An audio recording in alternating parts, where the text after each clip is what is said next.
family to Durban is a little bit challenging. It's not risk-free. It's not super safe. It's moderately safe if you're not dumb, let's say. Don't park your car in a shopping center and leave a purse or a backpack on the seat. They will smash your windows and take it. Don't walk around with shiny jewelry and flashy, holding your iPhone up like a tourist. It'll probably get taken. When sitting in traffic, don't go bumper to bumper. Leave yourself some room in case someone tries to approach your car. It's just a lot of little things that will keep you as safe as possible. There's no avoiding every single circumstance. But as long as you are relatively smart and careful, and if you trust God, you'll be all right. Go.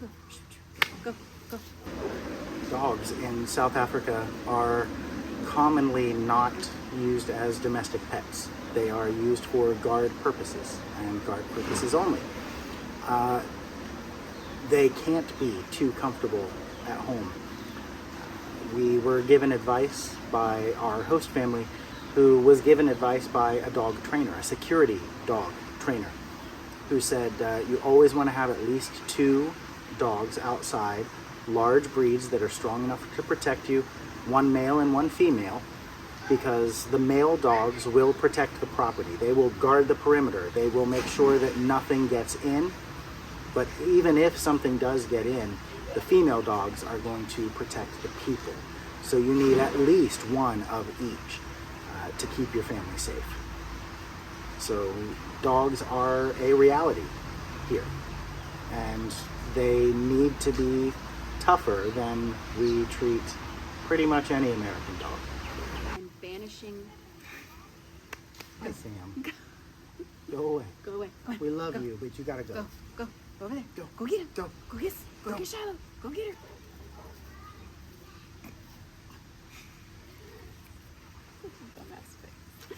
Come here.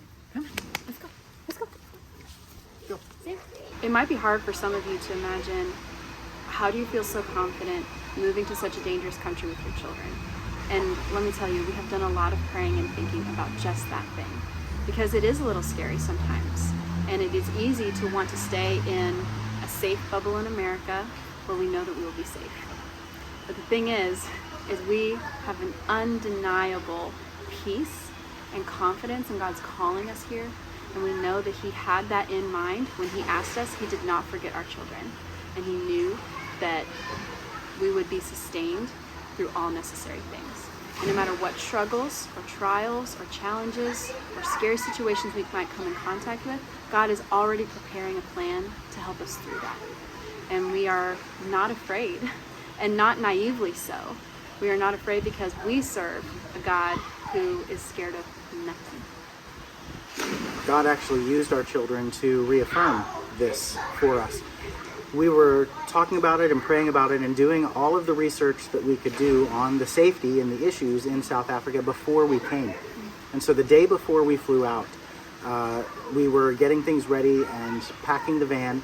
And before we could pack the van, we needed to clean it out because we had taken some other trips recently. And our girls are not the neatest people in the world. So I got Penny outside doing some cleaning, and then I went inside. I said, Chloe, you need to come outside and help us clean. And she was blah, blah, blah, blah, blah about it.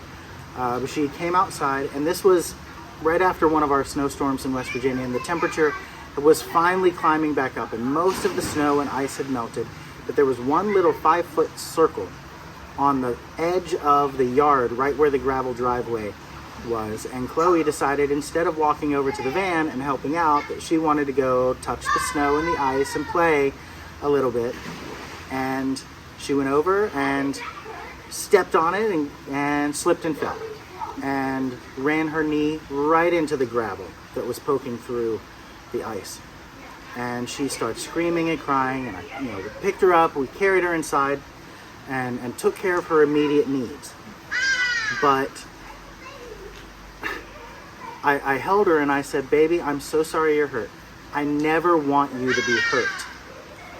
But I also want you to recognize and realize that the patch of ice that you slipped on is 15 feet away from the van.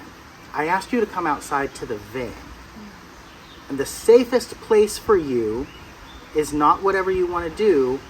The safest place for you is doing what I've asked you to do. And I felt like God just smacked me upside of the head, because I had been not worrying, but just educating myself on the safety issues in South Africa. And an hour later, I'm telling my child, the safest place for you is doing what I've asked you to do. Even when it's hard, even when it's uncomfortable. I know everything else looks like more fun, but this is what I've asked you to do. And if you do that, you will be safer than anywhere else. It was a rough lesson for me. And for Chloe. Yeah.